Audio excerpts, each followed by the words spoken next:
entrada, que la huelga es un derecho irreprochablemente constitucional que nos asiste a todos. Pues bien, los pilotos de Iberia han decidido declararse en huelga durante 8 días, que coincide con la salida y el regreso de Semana Santa. Los efectos reales serán mínimos, ya que finalmente aceptaron unos servicios mínimos que incluyen al 95% de los vuelos. De todas formas, ahí queda su discrepancia, porque la compañía no haya, dice, firmado el preacuerdo del convenio al que llegaron en el mes de octubre. Eso ha disparado las críticas contra un colectivo que no ha parado de convocar huelgas en los últimos 5 años. Tal vez a menudo por razones suficientes, pero siempre en fechas que pueden afectar al turismo, nuestra primera industria nacional. Hay que decir, no obstante, que a otras compañías extranjeras les pasa algo parecido y que los pilotos que reivindican lo que consideran sus derechos son también los que logran aterrizar, como en Ginebra, de forma impecable en el tren de aterrizaje delantero. O sea que privilegiados tal vez, pero también profesionalmente muy preparados. Lo que ocurre, además, es que Iberia va lanzada hacia su privatización. Dentro de 2 días se sabrán los inversores institucionales que quieren comprar el 30% de la empresa, que se unan al 10% que ya poseen British Airways y American Airlines. El resto del capital saldrá a bolsa posiblemente antes del verano. Es decir, que cualquiera de ustedes podrá ser accionista de nuestra empresa de bandera, una de las joyas que el Estado privatiza. Eso sí, después de que en el espacio de 3 años pasara de perder miles de millones a ganar previsiblemente este año unos 52.000 millones de pesetas. Este ascenso desde los abismos ha sido posible gracias a un formidable cambio de gestión y también, ¿por qué no?, al sacrificio de sus trabajadores, incluidos los pilotos. Don Ángel Muyor, director general de Iberia, muy buenos días. Vamos primero con lo urgente, si le parece. La OTAN está dispuesto a atacar Kosovo. ¿Hay alguna advertencia especial a las líneas comerciales o no? Todavía no las ha habido, pero lógicamente en estos casos se suele cerrar el espacio aéreo que pueda estar afectado por los vuelos de los aviones militares. Bien, vamos con la huelga de pilotos. Usted ha dicho que esta huelga ha sido consecuencia convocada por 2 chorradas. Si es así, ¿por qué no se firmó ese preacuerdo de convenio? Bueno, el problema es que las causas que los pilotos han pretextado en su declaración de huelga son, uno, que no se ha firmado esa redacción definitiva del convenio. Pero todos los apartados importantes de ese convenio sí que se han firmado, es decir, todos los apartados que tienen trascendencia económica, naturalmente trascendencia de crecimiento de los ingresos de los pilotos, están firmados, están en vigor y se están pagando. Son del orden de casi 4.000 millones de pesetas más para dividirse entre 1.200 pilotos que ya están cobrando este año sobre el anterior. Por lo tanto, todo lo importante se ha firmado. ¿Qué es lo que queda? Pues que también pactamos que, como históricamente hay una gran cantidad de documentos que se han ido acumulando a lo largo de los tiempos, haríamos una redacción de todo eso en un único documento.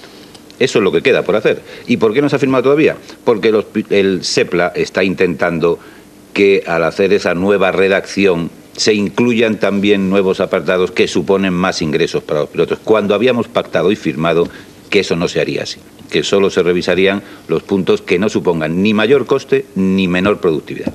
Hablamos un poquitito más de eso, pero otra pregunta: ¿cómo es posible que en solo 3 años una empresa pública pase de perder muchos miles de millones de pesetas en solo 3 años, cuando se va a privatizar empieza a ganar dinero? Pues hombre, la verdad ¿se gestiona distinto lo público, lo privado? ¿Cómo? No, yo creo que no se debe gestionar distinto lo público de lo privado. Digamos que sí se ha gestionado de forma distinta.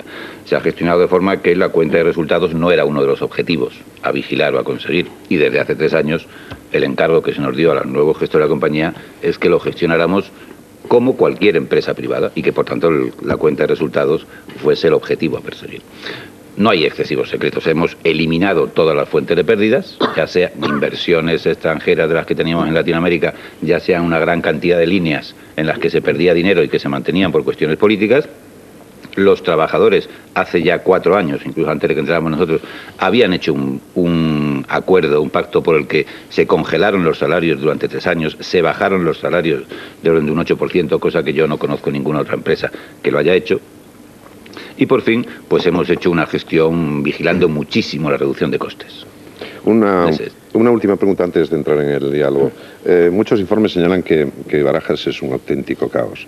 Eso indudablemente perjudica notablemente a una empresa que tiene su base en Barajas, ¿no? Como si diría. Sí, la situación de Barajas nos está costando mucho. No se puede decir que Barajas sea un caos, ni mucho menos. Eso es casi como decir pues, que casi todos los aeropuertos europeos, por ejemplo, son un caos, porque todos están colapsados. El crecimiento del tráfico aéreo ha sido excesivo para las infraestructuras de que partimos durante estos años. Y todos están igual, con una diferencia muy grande a favor de Barajas. Barajas puede crecer, y Barajas va a crecer y está creciendo, y se están haciendo las obras. Vamos a tardar 2-3 años en tenerlas terminadas, en poder funcionar con normalidad en Madrid. Pero después de eso, Madrid va a ser el gran aeropuerto europeo. Bien, pues está con nosotros Julio César Iglesias, con el que ya le digo que hay que tener cuidado, porque cuando se habla de volar, inmediatamente se agarra el brazo, pero con los dientes, ojo. Y Pilar Cernuda, cuando queráis. Hola, muy buenos días, señor Muyor. Por tanto, quiero hacer una mención especial de 3 personajes que representan una tripulación: Javier Marcos, Javier del Olmo y Víctor Málaga, que son respectivamente piloto, copiloto y sobrecargo del vuelo Barcelona-Ginebra. Pilotaban un McDonnell Douglas 87. Los que pasamos miedo nos fijamos mucho en estas cosas. Decimos, a ver si un día, cuando dicen, le saluda a ustedes el comandante... Bueno, cuando a mí me salude alguna vez el comandante Marcos, yo me sentiré muy aliviado por el aterrizaje impecable que hicieron en Ginebra. Tengo la sensación de que no hay en este momento ninguna institución relacionada con el pilotaje de aviones comerciales en la que no se repita el impecable aterrizaje que hicieron.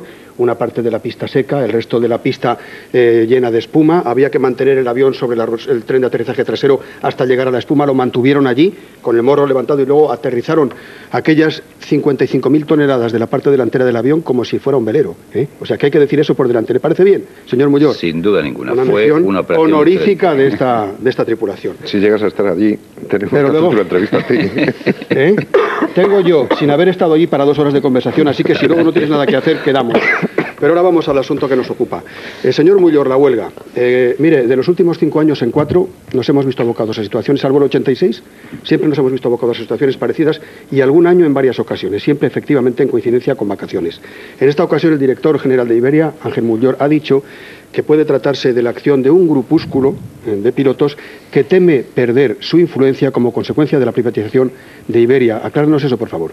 No, como consecuencia de privatización no. Creo que es un grupo que está perdiendo influencia dentro de la compañía en todo caso. La privatización no le afecta a este tema.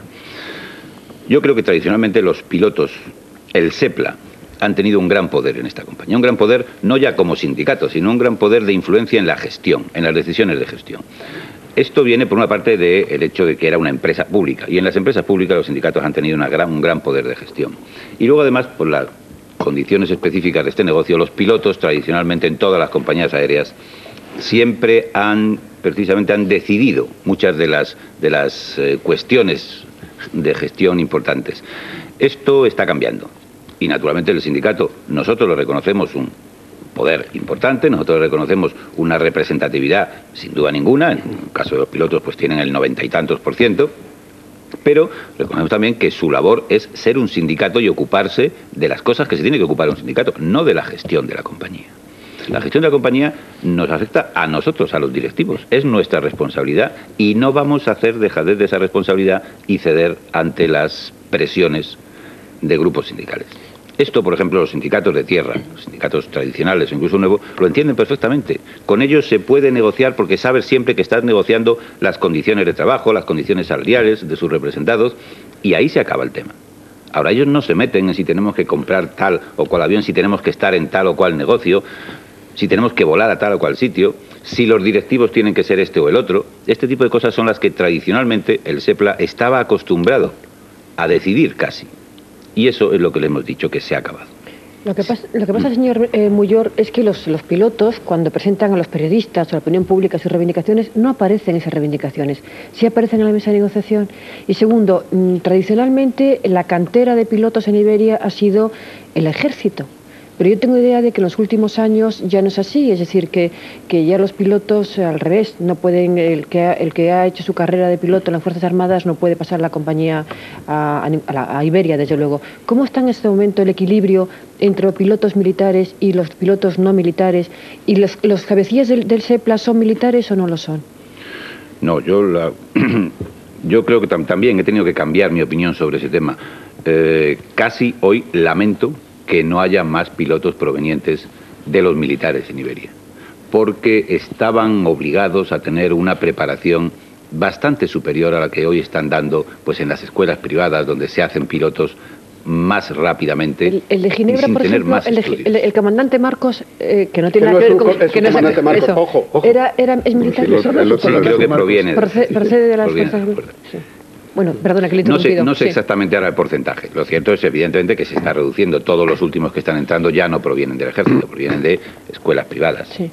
Este próximo año, Iberia pretende realizar 350.000 horas de vuelo, lo cual supone 350.000, creo que es exacto. Son 320.000 con nuestros propios aviones y tripulaciones, y aproximadamente, sí, tendremos unas 50.000 más. Que supone un 25% más, ¿no? Más que el año pasado. Eso que va a suponer que los pilotos van a tener que volar más, es decir, que los límites van a ser mayores. Y después hay, perdón, es que va incluido en la pregunta casi.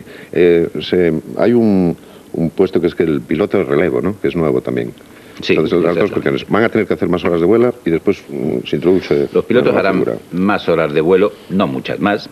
Hemos metido muchos más pilotos. En este año ya se incorporan casi 200 y pico pilotos más de los que habíamos metido a lo largo de los 2 años pasados, que tardan en incorporarse al pilotaje del avión de Iberia. Tardan, depende de las horas que traigan, pues pueden tardar hasta 1 año en incorporarse como segundos pilotos. Para tranquilidad tuya te diré que se incorporan como segundos después de pasar todo ese tipo de cursos, y luego pueden tardar 8 o 10 años en llegar a ser comandantes. De hecho, el comandante Marcos tiene 12.500 horas de vuelo. Exactamente. Eso es. Pero a ti no te tranquilizan los aviones, sino los pilotos, sino los aviones. 23 aparatos compran ustedes este año, ¿no? Pretenden incorporar. 23 nuevos entran este año, sí. 23 nuevos. Una cosa, son 1.300 pilotos los que hay actualmente. Le hablo a usted de la última queja. Se dice que los vuelos llamados transmeridianos, esos vuelos que implican grandes cambios horarios, y ese efecto llamado jet lag, es decir, la diferencia horaria predetermina que uno sufra una especie de desorientación o confusión, además de una falta de horas de sueño, las convenientes. Y parece que un estudio presentado por el SEPLA indica que quienes tienen que hacer vuelos largos no tienen tiempo para recuperarse del famoso efecto jet lag. Bueno, yo creo que eso está bastante estudiado por todas las compañías aéreas del mundo. Y de hecho, cada uno de los pilotos que tienen que hacer un vuelo de este estilo luego tiene un número de horas suficiente en el primer destino hasta que puedan coger el segundo. Es decir, que tienen tiempo suficiente para adaptarse. O sea, hace un momento como le interrumpí, no me respondió la pregunta y me quedé, aparte de que sigo sin saber si las reivindicaciones de los pilotos de gestión las están llevando a la mesa de negociaciones. Hay algo que me ha inquietado en la respuesta sobre los pilotos militares. Ha dicho, me habría gustado que vinieran más de los militares porque no tienen el grado de preparación los que vienen a las escuelas privadas. Es que yo, que no paso miedo a los aviones, es que me he metido el fusto en el cuerpo. No el grado de preparación como pilotos. El grado de preparación como pilotos, insisto, sigue siendo impecable, y si les falta se lo da la propia Iberia. Bueno, eso queda claro. Me refiero precisamente al grado de preparación al margen de su profesión estricta de pilotos. Vale, de acuerdo. Es decir, que vivan más en contacto con la sociedad y menos encerrados en el núcleo de pilotos. Don Ángel, ¿qué es lo que pasa con la actualización del famoso 6º convenio? ¿Qué es lo que parece que reclaman los pilotos? Principalmente se firma el 31 de octubre y por lo visto dicen que la compañía demora la actualización de ese convenio y por tanto demora la actualización de los saberes de los pilotos. No, precisamente todo el apartado económico del convenio está ya en vigor desde el día 7 de enero, se les está pagando. Por eso decimos que no hay proporción entre lo que están haciendo esta declaración de huelga y los pretextos que utilizan. El apartado económico está todo, como he dicho antes, todo ya en vigor, pactado, firmado, lo están cobrando. Lo que queda es un problema de redacción de una serie de normas que se habían ido acumulando a lo largo del tiempo y que las dos partes hemos pactado y firmado que no puede tener trascendencia económica. Por lo tanto, no tiene ningún sentido que monten la que están montando, que tengan a media España con miedo que ver qué pasa con sus vacaciones por algo que en el fondo es puramente formal. ¿Qué está ocurriendo y por qué no se ha firmado todavía? Porque están tratando de apretar para que en esta nueva redacción se incluyan cláusulas que sí tienen trascendencia económica, cuando ellos mismos han firmado que no puede tenerla. Por nosotros, evidentemente, un tema de pura redacción lo habríamos firmado en 24 horas. Y es más, yo les he dicho varias veces, no tengo inconveniente en que la comisión negociadora se encierre donde quieran y no salgan de la sala hasta que no esté todo redactado y firmado. Y eso se puede hacer en 24 horas. Lo que ocurre es que, claro, ellos lo que pretenden es forzar con esta huelga que nos veamos obligados a aceptar en esa nueva redacción argumentos y artículos que sí tienen trascendencia económica. Y por ahí no podemos pasar. Solo por anunciar una huelga ya se hace daño, ¿no? Pero la repercusión va a ser escasa, un 95% no, la repercusión es fuerte. Hay un 95% no de servicios mínimos, un 95% de los vuelos con código Iberia se van a mantener, pero en esos vuelos entran los de Aviaco, que no está en huelga, los de Air Nostrum, que no está en huelga, los de los 13 aviones que tenemos alquilados en Westleaf volando para Iberia, que tampoco están en huelga. Es decir, que la huelga sí es importante, sí nos ha obligado a suspender bastantes vuelos. Hoy en todos los periódicos se publica una página entera en la que damos la relación entera de vuelos que hemos tenido que suspender, y además de eso el aspecto económico fundamental de esta va a ser la pérdida de imagen y de prestigio de la compañía que estábamos consiguiendo recuperar a lo largo de los últimos años, precisamente desde que no se producían acontecimientos de este estilo, estas llamadas a la huelga no en un momento que perjudiquen a la empresa, a la compañía, sino en un momento que perjudican a los ciudadanos. Porque esa es la otra. No es el momento en que a Iberia le afecta más a su bolsillo las vacaciones de Semana Santa. Al revés.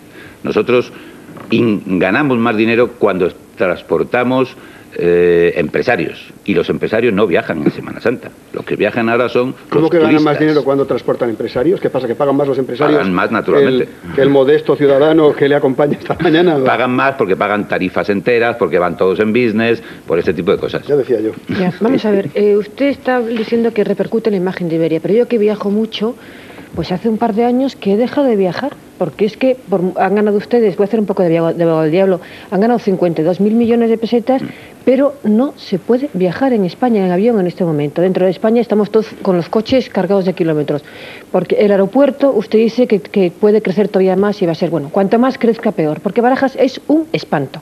Es un espanto para el que va a volar y para el que no va a volar, porque moverse dentro de Barajas, bueno, se podría hacer un libro de chistes de lo que significa moverse dentro de Barajas en cuanto a incomodidades, en cuanto a barreras arquitectónicas, no arquitectónicas.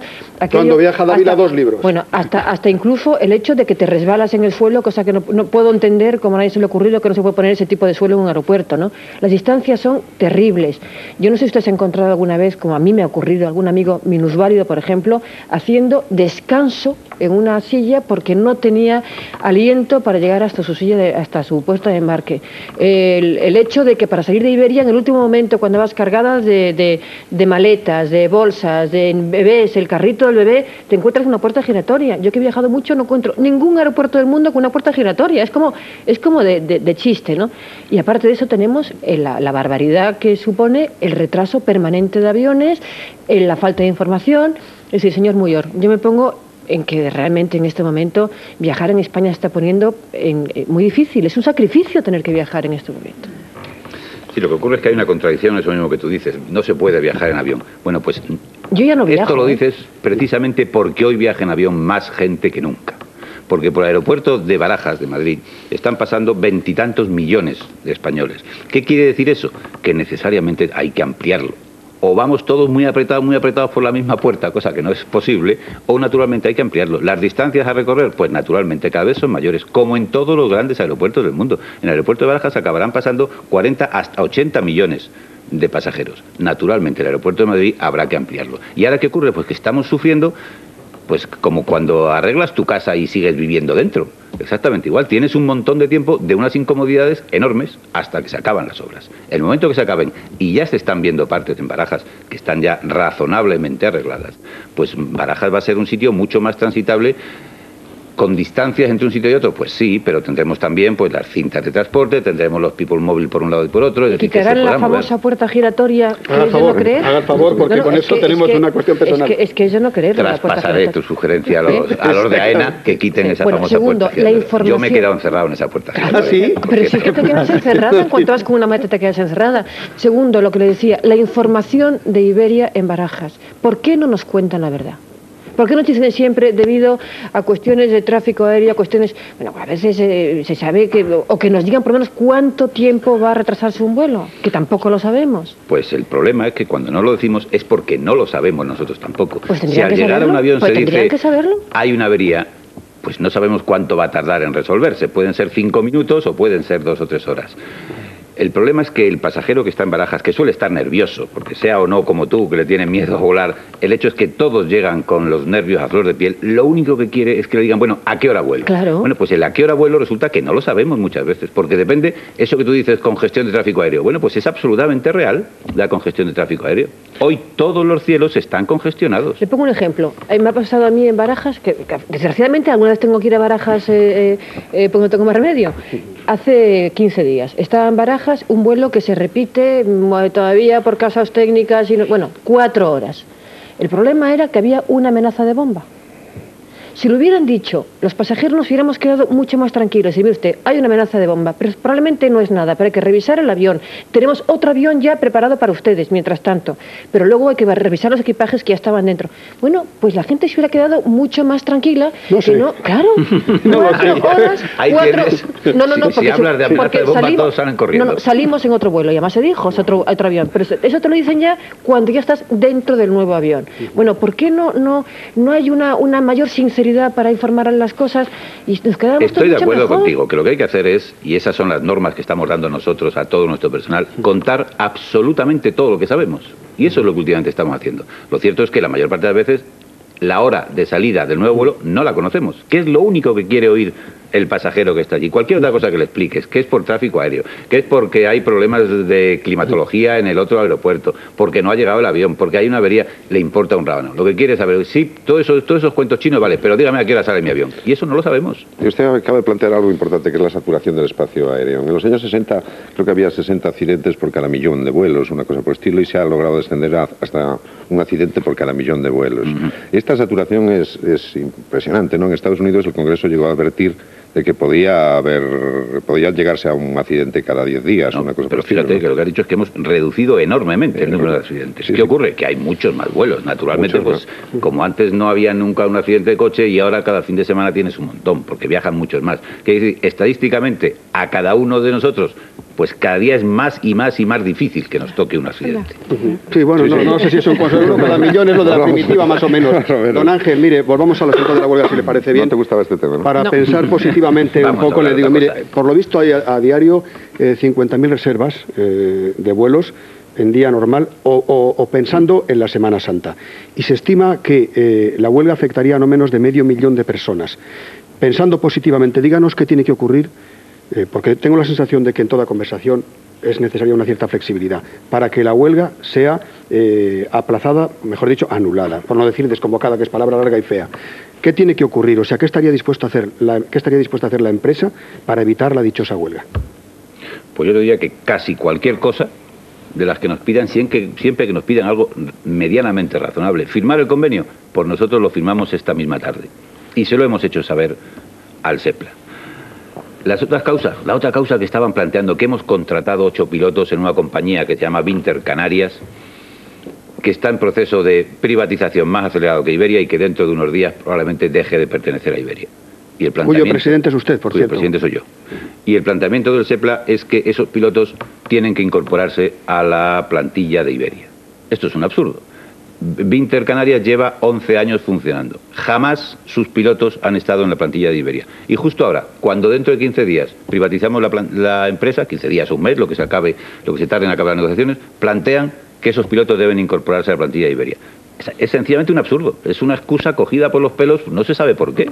Ni qué interés puedan tener ahora en plantear que 8 pilotos nuevos que entran ahí tengan que entrar por Iberia para incorporarse en Binter. ¿Y qué hacemos una vez vendidos? ¿Qué hacemos con ellos?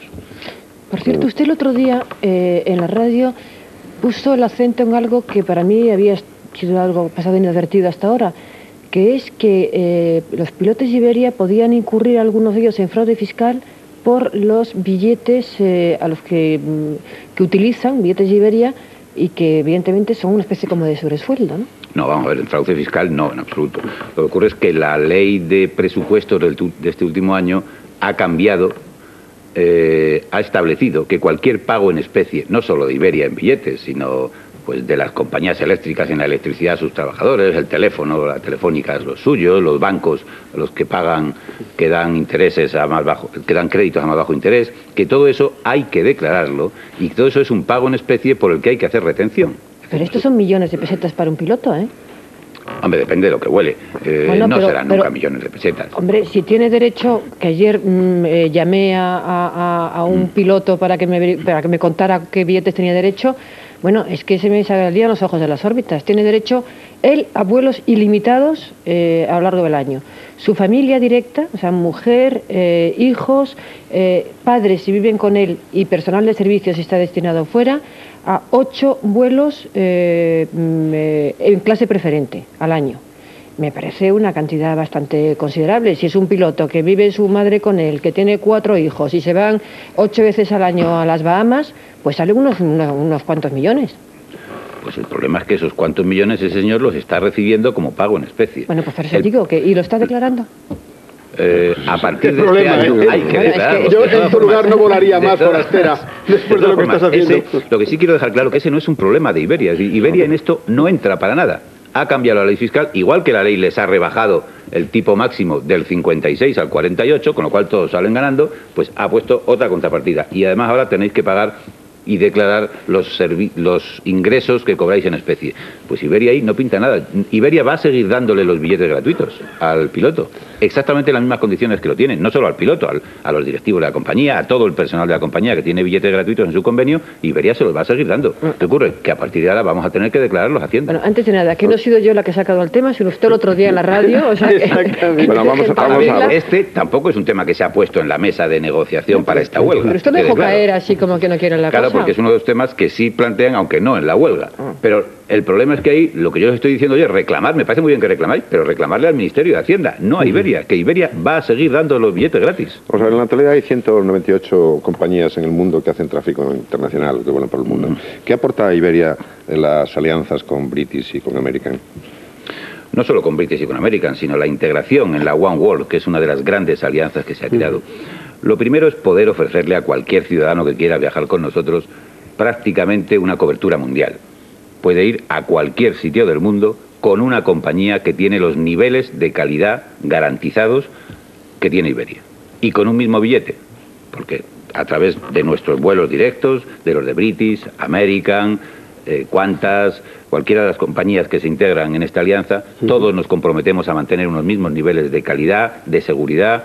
Esto yo creo que es una garantía importante para cualquier pasajero. Además de eso, estamos unificando nuestros servicios de viajeros frecuentes, el Iberia Plus, con lo cual cualquiera de los viajeros con nosotros o con los demás podrá ganar o redimir puntos con cualquiera de las líneas, con lo cual pueden ir también a cualquier sitio del mundo. Parece que van al viaje completo, eso es lo que se llama después el viaje completo. Exactamente.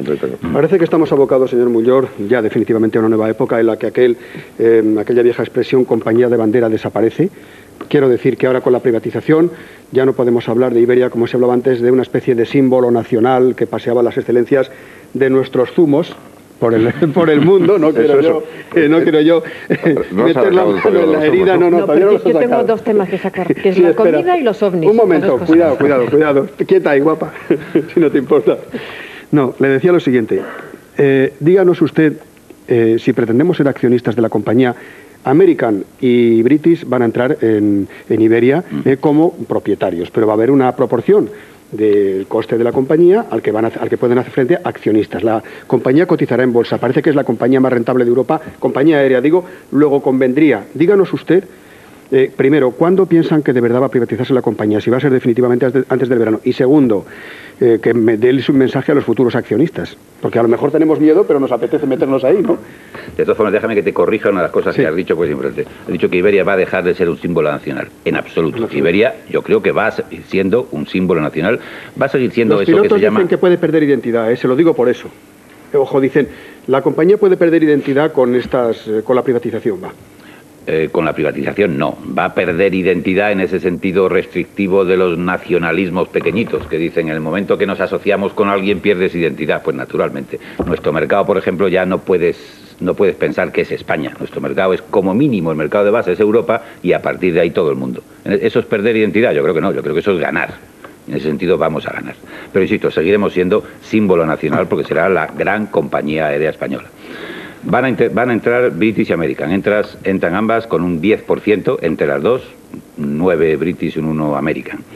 Además de eso, se está constituyendo ya estos días, ayer acabamos las reuniones con ellos, con los posibles nuevos socios españoles, llamémosles socios institucionales, grandes empresas o instituciones españolas que van a conformar un núcleo de un 30% más, con lo cual ya tenemos un 40%. Esto garantiza que la mayoría donde van a estar los niveles de decisión, la mayoría van a ser españoles, grupos españoles, nacionales. Además de eso, luego queda el otro 60%, del cual un 6% lo tienen los trabajadores, está en manos de los trabajadores de Iberia, y otro 54% aproximadamente que saldrá a bolsa en una oferta pública de venta de acciones inmediatamente que podamos. Eso quiere decir antes del verano o quizá después, si ya no nos da tiempo. Pero por ahí. Sí, desde luego en este año. Hay algo que no se entiende todavía, que no se haya logrado simplificar todo el asunto de los billetes, desde que se compran hasta que se embarca y tal. Eso es un elemento bastante complicado. Y otro, ¿por qué los billetes valen de forma parecida entre unas compañías y otras? Y sin embargo viene de repente una pequeñita y hace una oferta y es mucho más barata. ¿Hay acuerdos de este tipo de precios entre grandes compañías? Es decir, ¿se ejerce el dumping? No, dumping para nada. Dumping sería ir por debajo de costes y eso no lo hacemos de ninguna manera. No, me refiero a las otras compañías, las que... No, lo que ocurre es que montar una compañía que te lleve de un punto a otro nada más, sin posibilidades de enlace, de más frecuencias, eso es bastante sencillo. Y de hecho, bueno, pues hay muchas compañías que están naciendo hoy, las compañías de bajo coste, que no dan ninguno de los servicios que damos además las grandes compañías, no tienen una red, insisto, te llevan de un punto a otro y solo determinado día de la semana a determinada hora y no tienes posibilidad de cambiar. Entonces, ahora, si ya lo que tú quieres es viajar cuando quieras y a donde quieras, eso solo lo puedes hacer con una de las grandes compañías de red. Y eso supone unos costes añadidos importantes. ¿Qué está ocurriendo con estas compañías pequeñitas que surgen? Pues que surgen con mucha fuerza, precios muy baratos y poco a poco empiezan a crecer y se caen. Se caen porque llega un momento en que sus costes al final acaban comparándose con los nuestros y acaban cayendo. Y lo de la simplificación de lo de los billetes. Los billetes es complicado porque hay un montón de tratados internacionales que obligan a redactar todo eso. Ahora bien, nosotros tenemos algo ya absolutamente sencillo. Tú llamas por teléfono, te llevamos el billete a tu casa o pasas directamente, si vas sin equipaje, directamente a facturar en el avión. Es decir, que no tienes ningún problema. Vamos a poner en funcionamiento desde ya el ticketless, que es el viajar sin billete. Exactamente igual, sencillamente llamas por teléfono a la compañía, reservas tu plaza, das el número de tu tarjeta de crédito, incluso por internet lo puedes hacer ya directamente, con lo cual no te tienes que preocupar de tener billetes, de si lo pierdes, de nada de esto. Tú llegas directamente al avión y embarcas. Lo de que se caen las pequeñas empresas es sí. Para retomar el tema planteado por Luis, el de aquella acusación que hubo de que se habían puesto de acuerdo tres compañías para bajar, ese problema, ese contencioso respecto a Canarias, se resolvió finalmente porque el gobierno de Canarias presentó una Me llegaron demanda. a poner a mí una demanda penal. Sí. Fue sobreseída por el juez, naturalmente, y precisamente además declarando que no se veía ninguna práctica contraria a las normas de competencia. Bueno. Lo que ocurre en este mercado es que en el momento que una compañía pone unas tarifas, las demás inmediatamente igualan o mantienen las diferencias que mantenían antes, por arriba o por debajo, todas reaccionamos ante una declaración de tarifas de las demás. Esto en los otros mercados no pasa tanto porque nosotros las tarifas las tenemos que anunciar pues con 2 o 3 meses de antelación. Con lo cual, claro, pues en el momento que nosotros tenemos un servicio que está mirando todos los días que hacen todas las demás compañías del mundo que coinciden con nosotros en todos los vuelos. Y en el momento que cada una de ellas mueve una tarifa o hace una oferta especial, nosotros reaccionamos ante ella. Las demás compañías hacen igual con nosotros. ¿Qué quiere decir eso? Pues que los movimientos de tarifas siempre se producen con efecto del mismo día. Porque en el momento que tú tardas un día, pues resulta que el avión de ese día ya no lo has llenado tú, lo ha llenado el de la competencia que ha puesto su oferta más barata. Bueno, yo hago mi promesa de antes, o mi amenaza, el catering. ¡Qué desastre! Bueno, también es cierto que no es el mejor catering del mundo otras compañías. Yo no, la verdad... Es el mejor catering del mundo, el de Iberia, sin duda ninguna. Estamos hablando del condumio cuando decimos catering, ¿eh? Estamos hablando de... No. O sea, yo le puedo decir 3 o 4 que son peores. Esa que te da la cajita, por ejemplo, esa es mucha peor. Pero la de Iberia no hay quien se lo coma, ¿eh? Y ahora que ganan dinero también podrían mejorar el menú. O sea, Pilar quiere que ver allí a Pedro Subijana con el gorro de cocinero, y yo también, ¿eh? O sea, yo estoy en tu guerra, ¿eh? Exactamente. Y que nos den de comer bien. bien, por lo menos nos distraemos. Es un claro presupuesto, pero yo no tomo café, pero creo que ni el café se puede tomar en Iberia. Hace mucho que tú no coges un avión de Iberia, pero mucho, mucho. Si todavía hablas hasta de ese zumo histórico y tradicional que ya había desaparecido hace años. Tampoco tomo zumo. No, desapareció el envase antiguo, pero lo de dentro sí creemos que sí.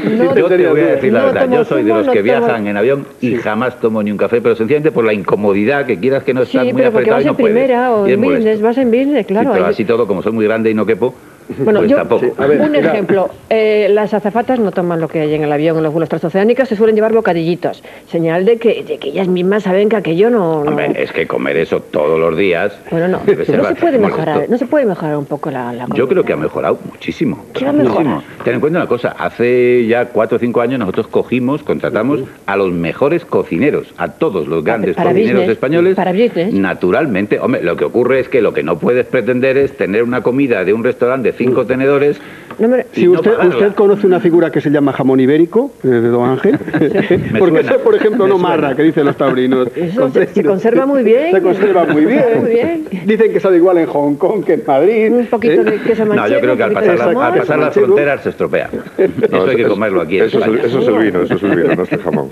Vamos a ver, Iberia está ahora mismo metido en el mayor plan de renovación de flota de toda la historia. Porque parece que son menos modelos de avión, más fácil de... Esto es uno de los problemas tradicionales, que además nos hacía incurrir en esos costes que nos llevaban a esas pérdidas anteriores, es que Iberia tenía muchas flotas distintas, con un reducido número de aviones de cada tipo, y además aviones ya muy antiguos. Muy antiguos, que no quiere decir que se hayan hecho viejos. Los aviones de Iberia no se hacen viejos, eso lo digo para tranquilizarte a ti, porque los aviones de Iberia, como los de las demás compañías, pero los de Iberia con más seguridad, se desguazan absolutamente cada cierto número de horas, se revisa hasta el último tornillo y se vuelven a montar con piezas nuevas. Es decir, que un avión de Iberia, aunque tenga 20 años, está tan nuevo como el día que salió de la fábrica. Pero lo cierto es que son modelos antiguos que por tanto tienen consumos de combustible mucho más importantes de los que tienen los nuevos, y que exigen también pues que este tipo de mantenimientos sean más caros. Hoy se ha simplificado mucho. Entonces, ¿qué estamos haciendo? Unificar flotas. Vamos a hacer que todos nuestros aviones de corto y medio radio, es decir, los que vuelan en el mercado interior y en el mercado europeo, sean de un mismo tipo. Los aviones de Airbus, de la familia de los Airbus 320, que hoy tenemos muchos, y tendremos 3 tipos, el Airbus 319, 320 y 321, que tienen una misma cabina, que cualquier piloto de Iberia de corto y medio podrá volar indistintamente en cualquiera de estos aviones. Hoy no, hoy un avión de MD solo puede volar ese avión, un avión de DC-9 solo vuela ese avión, con todos los problemas que tienen de asignación de tripulaciones para cada uno de ellos, y de tener que tener parados como mínimo un avión de cada tipo para poder atender a cualquier posible avería de esas que te pasan y no tenemos nunca un avión para sustituir. Creo que lo vamos a resolver hoy todo. No, esto era una amenaza. Es decir, que hoy lo que estamos haciendo es renovar y unificar. Vamos a tener en 3 años ya, cuando acabe la renovación de flota, la flota más moderna y más cómoda de gestionar. Y para que tengáis una idea, pues un avión nuevo, un 320, consume algo así como un 40% menos de combustible que uno de los que va a sustituir, un 727. Además, lleva solo 2 pilotos en lugar de 3, como llevaba el 727. Es decir, que van a ser mucho más baratos de funcionar, más cómodos. Bueno, Iberia además... No, quiero hablar de una cosa que me vais a matar, ovnis. pero es que... ovnis. Bueno, cuando hagan... No tenemos en nuestra flota. Bueno, yo estoy harta y entusiasmada, por otra parte, de hablar con comandantes de Iberia que han visto ovnis. Yo quiero saber cuándo... Son de los que hacen vuelos...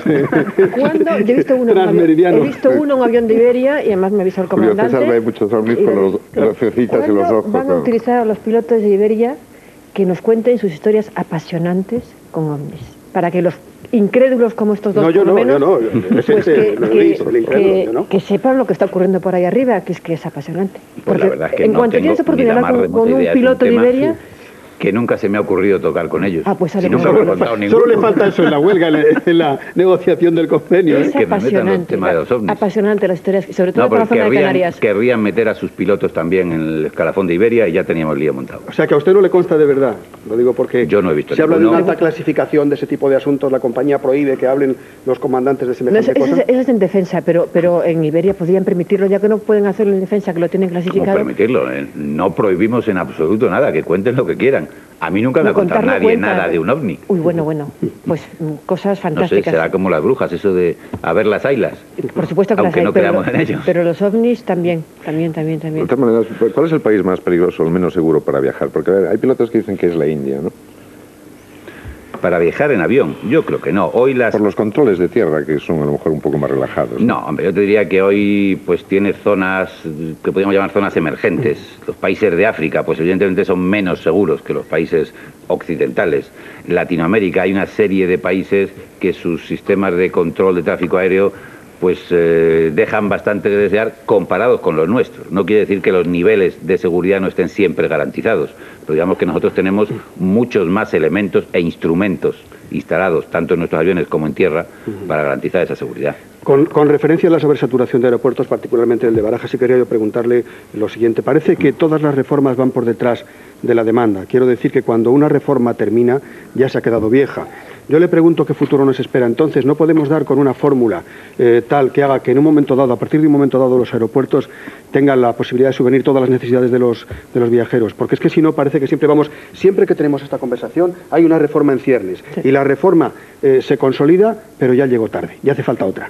Sí, lamentablemente eso ha pasado en los años anteriores. Yo creo que no, que ahora mismo, con la decisión que ya tomó el Ministerio de Fomento de que el aeropuerto de Madrid vaya a las 4 pistas, Madrid tiene garantizado, una vez que estén acabadas las obras, que tardaremos 3 años todavía, tiene garantizado un aeropuerto absolutamente suficiente para los próximos 10, 15 años largos y sin problemas. Nos quedan algunas cosas que habrá que arreglar también ahí. Hay que garantizar pues que los AVEs, estos famosos, acaben entrando, teniendo sus terminales también en los aeropuertos, de forma que se puedan enlazar unos con otros, y a partir de ahí tenemos aeropuertos para muchísimos años en Madrid. Por cierto, y además un aeropuerto muy bien diseñado. ¿Y están preparados los aeropuertos y los aviones ya para el efecto 2000, para que no nos fallen los ordenadores el día 31 de diciembre, que es el día que volvemos, ¿no? Evidentemente. Los nuestros, desde luego, están absolutamente preparados. Nosotros nos habíamos marcado como fecha límite el mes de junio de este año para tener revisado hasta el último chip que pueda estar afectado en los aviones, en los ascensores de nuestras oficinas, de los aeropuertos que dependen de nosotros. Cualquiera de esas cosas está hecha. Es decir, todo lo que afecta ya a la seguridad en vuelo ha sido ya terminado, auditado y está en perfectas condiciones para pasar. Por cierto, de cuando en cuando leemos algún reportaje en el que se dice que buena parte de los incidentes menores durante los vuelos tienen que ver con los aparatos electrónicos en uso, tales como teléfonos móviles u ordenadores. Parece que una gran cantidad de pequeñas averías en los sistemas, qué sé yo, de comunicación del avión tienen que ver con eso. Óigame, yo siempre que pienso que hay 250 personas en un vuelo, en un pasaje, habrá 3 o 4 los que se les puede haber olvidado apagar el teléfono móvil, porque son olvidadizos o por lo que sea, porque van muertos de miedo. ¿Hasta qué punto puede haber peligro en esos olvidos que hoy casi son inevitables? Porque todo el mundo anda por ahí con un ordenador portátil y todo el mundo tiene un móvil en el bolsillo. Sí, y yo creo que hoy casi todos nuestros aviones tienen ya todos sus instrumentos suficientemente aislados. Ahora bien, para mayor seguridad se sigue pidiendo a todos los pasajeros que no utilicen cualquier emisor de ondas, emisor o receptor de ondas, sin advertírselo al comandante. Es decir, se pueden utilizar siempre que se advierta para que el comandante también pueda prever que si en un momento determinado ve algo raro, que algún sistema, pues a lo mejor... Por ejemplo, afectan al altímetro en algún momento dado, parece que... O sea que el aparato que mide la altura sí, por la que el avión se mueve, en un momento dado da una lectura errónea, como consecuencia de que alguien está hablando por teléfono, por un móvil, por ejemplo. Puede ser, o sea, parece ser, no está comprobado todavía, parece ser que ha habido algún caso en que eso ha sucedido. Insisto, que la mayor parte de estos sistemas están ya siendo aislados para que eso no le produzca ninguna alteración. De hecho, hay aviones nuestros, pues toda la flota de A340, por ejemplo, que tiene teléfonos ya en cada asiento. No puedes utilizar el teléfono con absoluta tranquilidad. Le voy a preguntar eso, que cuándo debe haber teléfonos en los aviones de Iberia, como ocurre en otras compañías extranjeras. Ya los tenemos, todas las flotas nuevas tienen ya teléfono incorporado. En clase C, en el asiento, sí, y en turistas pues tienen unos teléfonos instalados. El mayor y mejor mercado que tiene Iberia es Latinoamérica, quizá, ¿no? Es curioso porque en la época en que se asumieron una serie de riesgos con compras de empresas pues americanas como la venezolana, Viasa se llamaba, sí, y Aerolíneas Argentinas, aquello era una ruina, ¿no? Y se deshicieron ya, de Viasa quebró, Aerolíneas Argentinas... Argentinas mantenemos un 10% en la producción, en la propiedad, y el resto hay un 10% que tiene American, y el resto está ahora precisamente en proceso de privatización. Pero me imagino que aquellas inversiones de riesgo se hicieron, bueno, no se sabían que eran de riesgo, evidentemente, para copar el mercado latinoamericano, y le salió mal. Y ahora que ya no tienen, o sea, han desgajado esas compañías, ahora es cuando va estupendamente bien. No, vamos, yo creo que el mercado aquel es un mercado fundamental para Iberia. Precisamente por la posición geográfica que tiene Iberia en Europa, que hace que ninguna otra compañía europea pueda disputarnos el hacer vuelos directos a esa distancia como los hacemos nosotros. Es decir, que Iberia y Barajas va a ser el centro natural de llegada o de salida hacia Centro y Latinoamérica. Luego, ese mercado para nosotros es fundamental. ¿Qué ocurrió cuando se hicieron estas inversiones? Pues que se hicieron en el peor momento del mundo. Fue inmediatamente antes de que cayese el mercado del transporte aéreo, que cayesen todos los mercados. Fue la crisis del Golfo, y a partir de ese momento hubo varios años en los que las compañías aéreas perdieron, todas, no solo Iberia, todas las compañías aéreas del mundo perdieron más dinero en esos 4 años de lo que habían ganado en toda la historia de la aviación. Insisto, que todas las compañías, no solo Iberia. Luego fue un momento desastroso para realizar esas inversiones. ¿Qué está ocurriendo hoy? Pues que pretendemos mantener ese mercado, pero sin necesidad de asumir los riesgos de la propiedad de esas compañías. Es decir, con acuerdos comerciales, con alianzas y con nuestros propios medios. Estamos poniendo en funcionamiento ya vuelos directos y prácticamente diarios a casi todas las capitales de Latinoamérica. Por cierto, ¿se debe privatizar también los aeropuertos? Yo creo que se debería privatizar la gestión de los aeropuertos, que deberían darnos entrada a las compañías aéreas o a otras empresas que están en mejores condiciones para gestionar que una administración central. Por cierto, ¿hasta qué punto la política de una compañía aérea como Iberia viene condicionada por la Unión Europea? Pero en cuanto a tarifas, en cuanto a participación en otras empresas, en cuanto a prestaciones de servicios, en cuanto al papel en el aeropuerto, por ejemplo, también. No, el mercado aéreo es un mercado absolutamente liberalizado. Es decir, no hay limitaciones de tarifas ni nada por el estilo. Cualquier compañía puede llegar, poner sus líneas de donde quiera a donde quiera, siempre que tenga slots, es decir, derechos de aterrizaje, que haya horas para poder hacerlo, sin tener que sujetarse a ningún tipo de limitación dentro del mercado común europeo. Hay una serie de acuerdos internacionales que establecen, normalmente con acuerdos bilaterales, el número de vuelos que las compañías de bandera de cada país pueden hacer, pero estamos hablando ya de desde la comunidad afuera de la comunidad. Ahí sí estamos limitados por estos acuerdos y hay que cumplirlos. Pero nada más, a partir de ahí yo creo que es de los mercados más liberalizados que hay. Y hablando de aeropuertos, ¿por qué ocurre que en muchas ocasiones cuando regresas a Madrid, o fundamentalmente a Madrid, en un avión de Iberia, a veces encuentras que no tienes finger, y cuando es con una compañía extranjera siempre encuentras que hay finger disponible? Explica lo que es eso, Pilar. El finger es el túnel que une el aeropuerto directamente con el avión. Ese tubo, esa especie de gusano. El tubo, sí.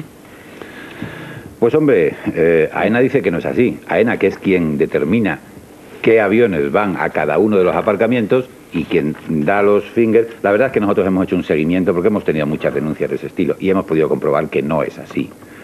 ¿Qué ocurre? Pues que a lo mejor un avión de estas compañías tiene solo uno al día y llega precisamente no a las horas en que llegan todos los aviones, sino a todos los aviones nuestros, que van bastante agrupados, sino a horas entre medias, y entre medias están más vacíos los fingers. Pero en las horas punta, pues tenemos normalmente un porcentaje muy superior de utilización de finger que cualquier otra compañía, porque tenemos más aviones. Pues de aquí a 2 minutos aterrizamos, así que vamos abrochándonos los cinturones de seguridad. Hace varios años la compañía Iberia parecía ser ruinosa y ahora dicen que es la compañía más boyante de Europa en lo que se refiere a beneficios y a perspectivas. Le pregunto solo si se trata de una situación definitiva en cuanto que las estructuras de la compañía garanticen una estabilidad futura.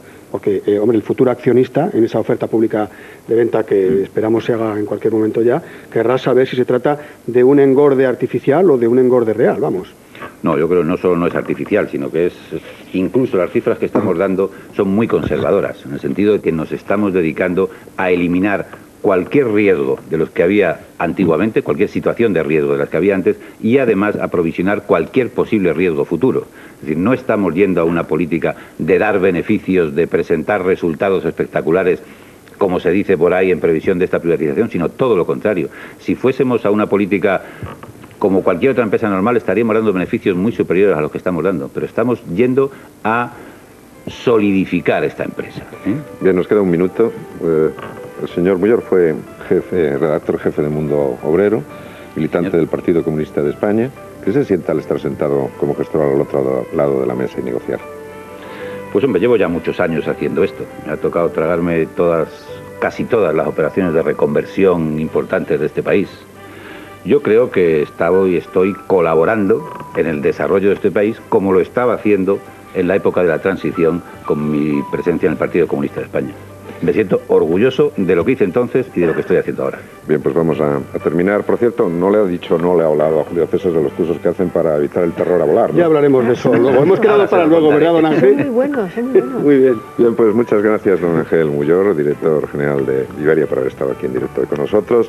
Gracias, Julio Adiós, César, Luis. lo que has Adiós. aprendido hoy, que tranquilo estás, Sí, ¿verdad? relajado, ¿verdad, Pilar? Sí, sí. Buenos días. Yo me quedo igual que Ojo a estaba. los zumos, O igual que estaba, no.